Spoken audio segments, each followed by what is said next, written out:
Welcome back, guys. My name is Brandon, and I think today maybe we can wrap up this 2001 KTM 252-stroke budget build. But one of the first things that I got to do is I've got to get the gas tank looking a lot better than it does, because it's really rough.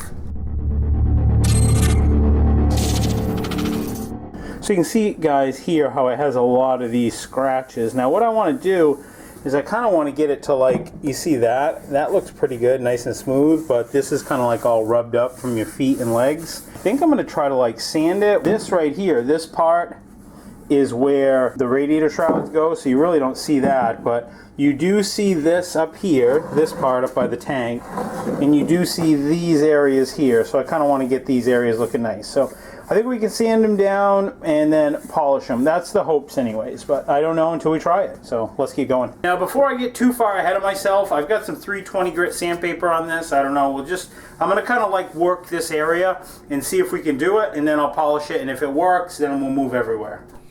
Now when I bought the bike, it did not have this gas tank on it. It had an oversized clear gas tank from Clark. This is actually the original gas tank that would have come on the bike. The previous owner saved everything, which was really nice. Oh yeah, that's gonna work. I just need a more aggressive paper. So I'm gonna try 220. Not crazy gritty, but a little more grit than before. This is my first time ever restoring a dirt bike gas tank, but I would actually do it again this way. I have some prior experience. I bought a tractor a while ago. It was yellow, the color of the plastics, but they were actually white from sun fading and oxidization. And in that video, I completely restored them using this method, but in that video, I got very detailed on how I did it, what I was using, what grits I was using in the products. I'll put a link up above. You can check it out if you're interested. Yeah, I think that's going to work, guys.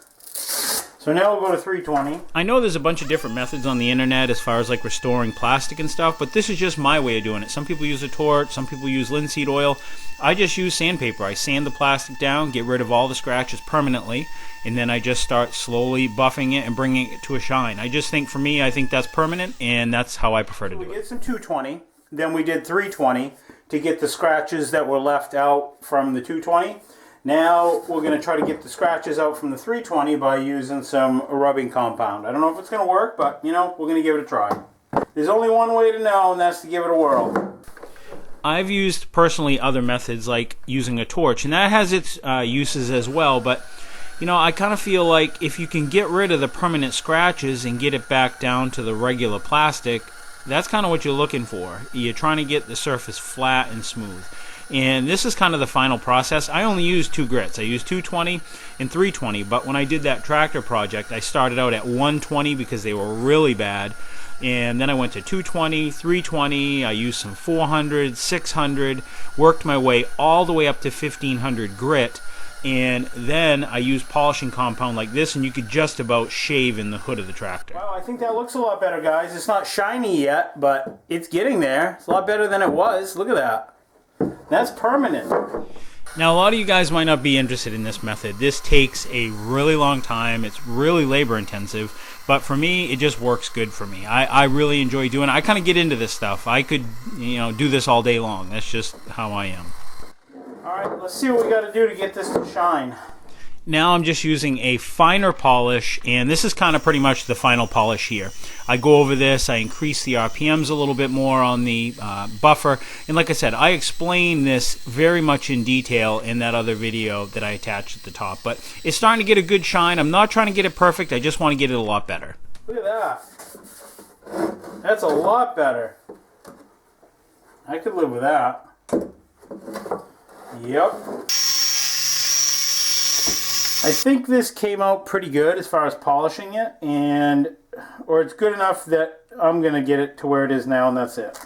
And I've started putting on the plastic bodywork, and now I'm just putting on the fuel valve. And I ordered a new one just because I didn't want to have to take it off the aftermarket tank. If you remember, the tank that was on it was an aftermarket Clark tank, and this one I just soon have it be new.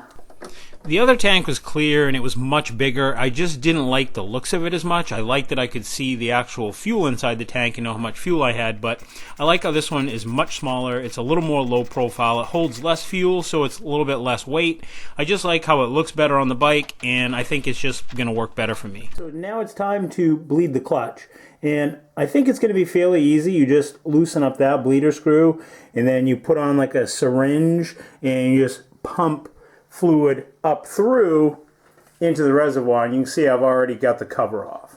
Now I think I read somewhere where you can use like 10 weight hydraulic oil, but I ended up just buying the whole kit from Magura, and it comes with like the filler bottle, and it's called Blood is what the hydraulic fluid is, so it's made by them, and yeah, and it's got a bunch of little fittings inside. It's got the little nipple piece, it's got the fittings and washers, so yeah, it's kind of got everything that we need. So I liked having a kit that was all together. So let's do it. I've read the directions surprisingly enough, and it's pretty straightforward. I've taken off the original bleeder and put this one on. It's just like a barbed fitting, so that way I can put this little apparatus on it. So all I'm going to do is I'm going to suck up some of this fluid using this, and then just put it on there, pump it in so it goes up and then fills the reservoir.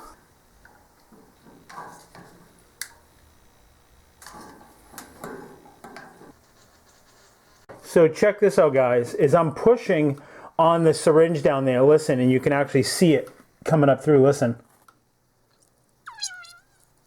You hear all that air? It said on the cover to this reservoir that you could use mineral oil. Well, I looked up like what mineral oil is, and that's like baby oil, and then I went on to some forums, and some people said, well, yeah, you can use baby oil, but it doesn't last as long, and the clutch doesn't feel right. So, you know, this kit was like $30. I just bought what came with it, and it seems to work just fine. See all the air come up?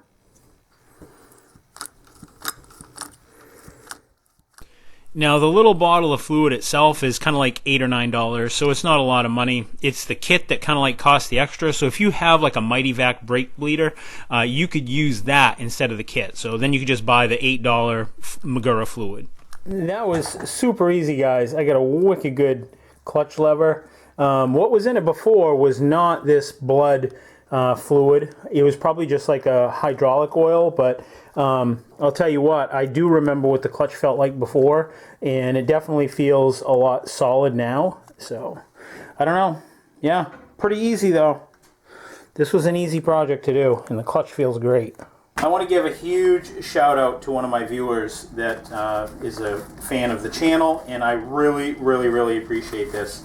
They reached out to me and they mailed me out some cool kit for the bike. I posted in a recent video about how the master brake cylinder cover looked horrible, and this is going to look great. So he also sent over a Tusk rotating brake clamp, so that's going to be nice too. I really appreciate this. Thank you.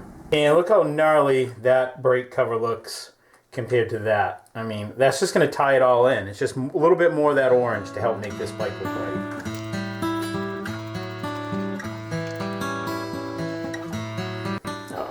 I put the gasket from the other one on this. Oh yeah, what a difference. Just makes everything look so much fresher, you know?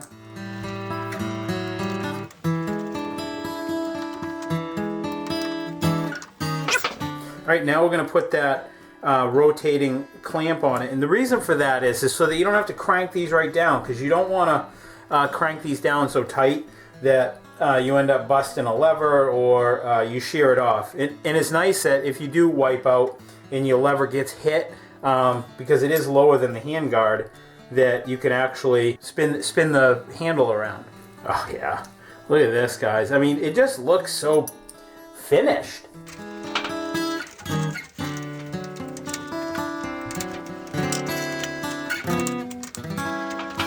And there it is, guys. How sick does that look? I mean, it just dressed it up. It just makes it look more quality. So I know I keep saying it, but thanks again, bud. I really appreciate it. It really drastically dressed up the look of this bike. After many, many weeks of hard work, lots of labor, and a fair amount of money, you guys ready to see what it looks like?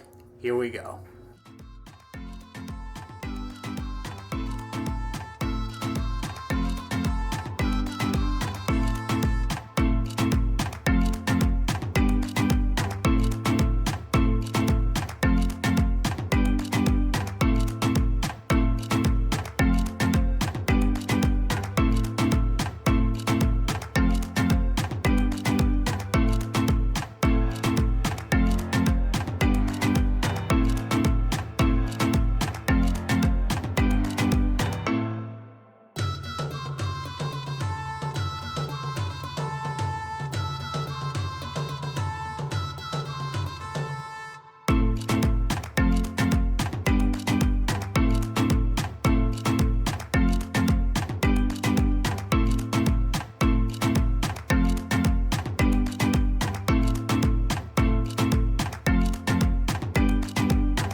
And there it is, guys, and I could not be any happier with the finished product. So now the moment that a lot of you have probably been waiting for. How much did this build cost me? Now, in full disclosure and full honesty, I paid for everything. There's no sponsored parts of this video. Nothing was given to me other than what you guys know about. The brake cover and the brake perch, that was given to me by a viewer. Someone threw in free shipping for those hand guards. Other than that, I paid for everything out of my own pocket, just like you would. It set me back a little bit when I went over price because I didn't realize quite that I had that much into it. But then I look at it in the way that if I went out and bought a brand new 2021 bike, I would still want to do stuff to it. I'd want to put on exhaust, I'd want to do some mods, change the air filter, probably put on a different set of bars. So, you know, I don't have to do that with this bike. This bike is exactly what I want, and I built it to how I want it. So when you look at it that way, it's essentially a new bike for a fraction of what a new bike costs. So let's get into how much did this build cost. All right, so I'm not going to bore you with everything, but the initial bike on Marketplace was $2,500. Remember, it had a lot of mods on it, had the steering stabilizer, a bunch of high quality parts. I had the motor done, sent the motor out to be redone. That was another $900. Powder coated the frame, hoses, chain, sprockets, blah, blah, blah. Bushings, gaskets, all the bushings and gaskets have been replaced in it, new slides, pretty much all new bolt hardware. Everything you just saw, and the total cost is $5,164. Now, I know that seems like a lot of money, but again, a new bike is considerably more money than that. Now, KTM doesn't overly expose their prices, but I was able to find an out-the-door price for a 2021 250 EXC. Granted, that's fuel injected, and it was $13,855. So again, if I bought a bike, it'd be $13,855. I'd still want to customize it and put a pipe on it, so there's more money. So I am about $8,691 less than a new bike. So although $5,100 is a lot to have in a dirt bike, I don't have to do anything to it. It's done. Like I said, it is done. It's ready to ride, ready to race, as they say, and I don't have anything to do other than to put numbers on the side plates. That's it. One of the next videos that you guys are going to see is going to be probably me riding it and then me racing it. But for now, this rebuild series is complete, guys. I'm really happy with the results of this and how it came out. I've been looking forward to it, but I'm also looking forward to moving on and getting back to our welding and fabrication projects. So with that said, I want to thank you guys for watching. Thank you guys for tuning in. If you're wondering what I'm working on, you guys can catch me on Facebook and on Instagram. I upload new videos every Friday. Until next week, guys, I will see you then. Take care, like, comment, subscribe. See ya.